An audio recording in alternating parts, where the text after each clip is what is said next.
Joe Rogan recently opened up in a very raw and emotional way about how difficult it is for him to watch fighters he knows personally take devastating losses inside the octagon. While Rogan is required to remain unbiased when he's calling fights in the commentary booth, on a recent episode of his podcast he admitted that being close friends with so many fighters makes those tough moments hit differently. It's not just about calling a fight, it's about watching people he genuinely cares about suffer in front of millions of viewers.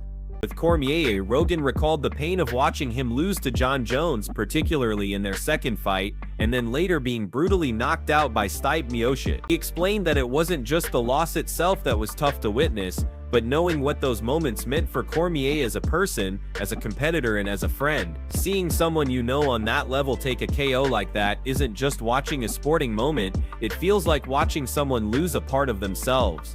Rogan described it as devastating, saying it can almost feel like losing a family member or even a beloved pet. That's the level of emotional impact it can have when you've formed real bonds with these athletes.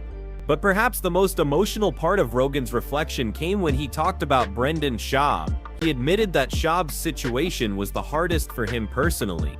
Rogan recounted the now infamous moment on his podcast back in 2014, where he gave Schaub some brutally honest tough love. He explained that Schaub had suffered far too many concussions and was getting knocked out regularly, yet still didn't want to quit. Rogan said, "You gotta get out now. If you don't get out now, there's no happy ending." He stressed that in combat sports, there's simply no happy ending for fighters who take repeated head trauma. The damage piles up, and it only leads to long-term suffering. For Rogan, watching someone he cared about go through that was heartbreaking.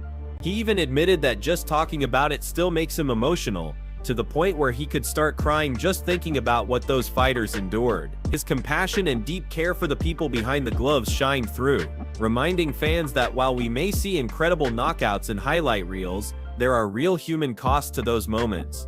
To Rogan, this sport isn't just entertainment, it's deeply personal, and the fighters aren't just athletes, they're friends, brothers, and people he feels connected to on a human level. That's what makes the highs so thrilling, but also makes the lows so incredibly hard to witness.